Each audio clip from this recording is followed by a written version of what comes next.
Good news ito sa mga Lakers fans dahil si Christian Coloco ay posibleng maglaro na bukas, pero bago yan dito muna tayo sa sinasabing dapat gawing adjustment sa rotation ng Lakers. Sa kasalukuyang season ng NBA, maraming fans ng Los Angeles Lakers at mga analyst ang naniniwala na may mga kailangang baguhin ang Lakers sa kanilang mga player rotation upang maging mas malakas ang kanilang team. Ang isa sa mga pinagtatalunan nga dito ay ang patuloy na inconsistency sa laro ni D'Angelo Russell. Dahil dito, may mga analysts at fans na naniniwalang mas makakatulong kung papalitan siya ni Dalton Knecht sa starting 5 ng Lakers. Ayon sa ilang eksperto, dapat daw pagtuunan ni Coach JJ Redick ang pagbabago ng kanilang rotation lalo na sa kanilang starting 5 upang mapabuti ang kanilang mga laro.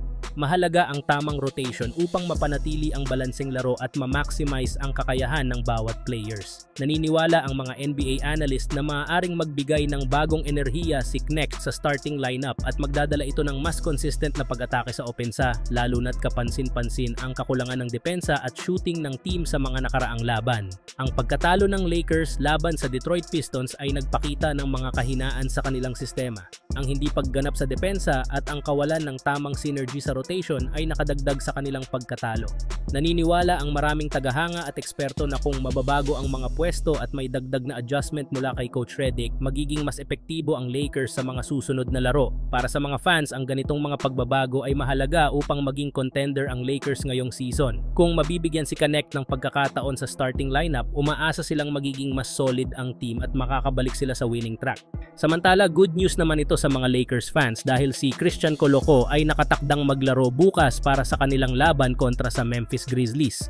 Matapos ang ilang season na hindi paglalaro dahil sa health issue, opisyal siyang nakalista bukas bilang active player at may malaking tsansang makapaglaro na. Ang pagbabalik ni Coloco ay napapanahon dahil sa kakulangan ng big man ng Los Angeles Lakers, lalo na ang mga pangunahing big man ng team ay kasalukuyang may iniindang injuries.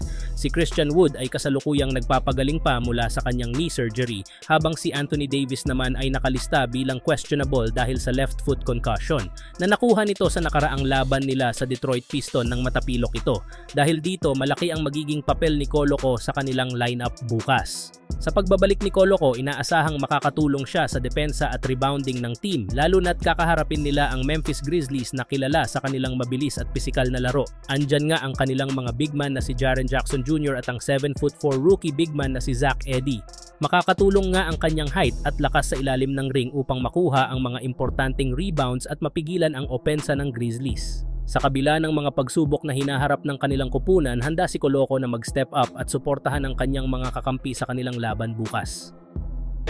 He said at the start of last year, Coloco with the 2% from 3, and you're playing with great pace of play. Coloco with a slam dunk.